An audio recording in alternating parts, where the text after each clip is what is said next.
Hi all, welcome back to my mini vlog.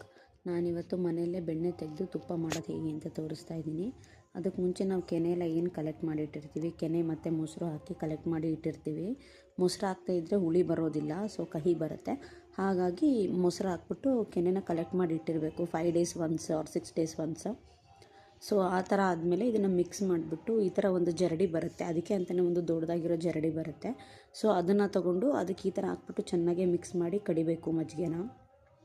ನೀವು ಹಿಂಗೆ just smash ಮಾಡ್ತಾಯಿದ್ರೆ ಅದು ಕೆಳಗಡೆ ಮಜ್ಜಿಗೆ ಬರ್ತಾ ಇರುತ್ತೆ. ನೀವೇನಾದರೂ ಹುಳಿ ಬರಬೇಕು ಅಂತಂದರೆ ಮೊಸರನ್ನ ಜಾಸ್ತಿ ಹಾಕಬೇಕಾಗತ್ತೆ. ಮೊಸರು ಹಾಕ್ತಾಯಿದ್ರೆ ತುಂಬ ಕಹಿ ಬಂದುಬಿಡುತ್ತೆ, ಮಜ್ಜಿಗೆ ಕುಡಿಯೋದಕ್ಕಾಗೋದಿಲ್ಲ.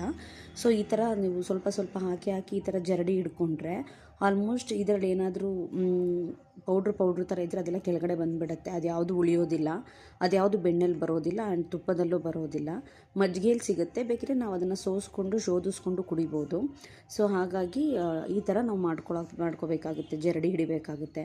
ಜರಡಿ ಹಿಡಿಯೋದ್ರಿಂದ ನಮಗೇನು ತದೆ ಥರ ಏನೂ ಬರೋದಿಲ್ಲ. ಸೊ ಹಾಗಾಗಿ ಜರಡಿ ಹಿಡಿದ್ಬಿಟ್ಟು ಇದನ್ನು ಚೆನ್ನಾಗಿ ಬೆಣ್ಣೆ ಬರುತ್ತೆ. ಸ್ವಲ್ಪ ಕೋಲ್ಡ್ ಆಗಿರೋ ವಾಟರ್ ಹಾಕಬೇಕು, ಯಾಕಂದರೆ ನಾರ್ಮಲ್ ವಾಟರ್ ಹಾಕಿದ್ರೆ ಬೆಣ್ಣೆ ಅಷ್ಟು ನೀಟಾಗಿ ಬರೋದಿಲ್ಲ, ಸ್ವಲ್ಪ ಮೆಲ್ಟ್ ಥರ ಆಗಿಬಿಡುತ್ತೆ. ಸೊ ಹಾಗಾಗಿ ಕೋಲ್ಡ್ ವಾಟರ್ ಹಾಕಿದ್ರೆ ಬೆಣ್ಣೆ ನೀಟಾಗಿ ಕೈಗೆ ಸಿಗುತ್ತೆ. ಚೆನ್ನಾಗಿ ಕೋಲ್ಡ್ ವಾಟರ್ ಹಾಕಿ ಮಜ್ಜಿಗೆನ ಕಡಿಬೇಕು. ನಾನು ಆ್ಯಕ್ಚುಲಿ ಮಿಕ್ಸಿಗೆ ಹಾಕೋದಿಲ್ಲ, ಮಿಕ್ಸಿಗೆ ಹಾಕಿದ್ರೆ ಅದೆಲ್ಲ ಜಾರ್ಗೆ ಅಂಟ್ಕೊಂಡ್ಬಿಡುತ್ತೆ, ಒಂದು ಜಾರ್ ಬೇಗ ಹಾಳಾಗುತ್ತೆ ಅನ್ನೋದು ನನ್ನ ಮೈಂಡ್ ಸೆಟ್ಟು. ಸೊ ಹಾಗಾಗಿ ನಾನು ಬೆಣ್ಣೆನ ಈ ಥರ ಮಜ್ಜಿಗೆ ಕಡಿಯೋದ್ರಿಂದನೇ ಕಡಿದ್ಬಿಟ್ಟು ತೆಗಿತೀನಿ. ನೋಡ್ತಿರ್ಬೋದು ಎಷ್ಟು ಚೆನ್ನಾಗಿ ಬರ್ತಾಯಿದೆ ಬೆಣ್ಣೆ ಅಂತ ಹೇಳ್ಬಿಟ್ಟು. ನೀವು ಬೇಕಿದ್ರೆ ಕೈಗೆ ಸ್ವಲ್ಪ ಹುಣಸೆಹಣ್ಣು ಹಚ್ಕೊಂಡು ಬೆಣ್ಣೆ ತೆಗಿಬೋದು, ಕೈಗೆ ಅಂಟೋದಿಲ್ಲ. ಸೊ ನಾನು ಹಾಗೆ ತೆಗಿತಾ ಇದ್ದೀನಿ, ಹುಣಸೆಹಣ್ಣು ತೊಗೊಂಡಿರಲಿಲ್ಲ, ಸೊ ಹಾಗಾಗಿ ನಾನು ಹಾಗೆ ತೆಗಿತಾ ಇದ್ದೀನಿ. ನೀವು ಬೇಕು ಅಂದರೆ ಕೈಗೆ ಸ್ವಲ್ಪ ಹುಣಸೆಹಣ್ಣು ಹಚ್ಕೊಂಡು ತೆಗಿಬೋದು ಬೆಣ್ಣೆ. ನೋಡಿ ಎಷ್ಟು ಚೆನ್ನಾಗಿ ಬರ್ತಿದೆ ಬೆಣ್ಣೆ ಅಂತ ಹೇಳ್ಬಿಟ್ಟು. ಮನೆಯಲ್ಲೇ ನೀವು ಈಸಿಯಾಗಿ ಬೆಣ್ಣೆ ಮಾಡ್ಕೋಬೋದು. ಸ್ವಲ್ಪ ಹಾಲು ಕಾಯಿಸಿ 2 ಸರಿ ಕಾಯಿಸ್ಬಿಟ್ಟು ಹಾಲನ್ನ ಸ್ವಲ್ಪ ಕೂಲ್ ಮಾಡಿಬಿಟ್ಟು ಅದನ್ನು ಫ್ರಿಜ್ಜಲ್ಲಿ ಇಡಬೇಕು. 4 to 5 hours ಫ್ರಿಜ್ಜಲ್ಲಿಟ್ಟು ಆಮೇಲೆ ತೆಗೆದ್ಮೇಲೆ ರೊಟ್ಟಿ ಥರ ಕೆನೆ ಬರುತ್ತೆ, ಅದನ್ನೇ ಕಲೆಕ್ಟ್ ಮಾಡ್ತಾ ಹೋಗಬೇಕು, ಅದ್ರ ಜೊತೆ ಮೊಸರು ಹಾಕ್ತಾ ಹೋಗಬೇಕು. ಸೊ ಅದಾದಮೇಲೆ ನೋಡಿ ನಾನು ಬೆಣ್ಣೆನ ಕರಗೋದಕ್ಕೆ ಇಟ್ಟಿದ್ದೀನಿ. ಬೆಣ್ಣೆ ಚೆನ್ನಾಗಿ ಕುದೀತಾ ಇದೆ ಆ್ಯಂಡ್ ಕರಗ್ತಾ ಇದೆ ಕೂಡ. ಅದಕ್ಕೆ ಮುಂಚೆ ಒಂದು ಚಿಕ್ಕ ಕಪ್ಗೆ 2 ಚಿಟಕಿ ವಿಭೂತಿನ ಪುಡಿ ಮಾಡಿ ಹಾಕ್ಕೋಬೇಕಾಗುತ್ತೆ. ನಮ್ಮ ಕಡೆ ನಾವು ಇದೇ ಥರ ಮಾಡೋದು. ಸೊ ಕೆಲವರು ಮೆಂತ್ಯ ಕಾಳು ಹಾಕ್ತಾರೆ, ನಾವು ಅದನ್ನು ಬಳಸೋದಿಲ್ಲ. ನೀವು ಬೇಕಿದ್ರೆ ಮೆಂತ್ಯ ಕಾಳು ಯೂಸ್ ಮಾಡ್ಕೋಬೋದು.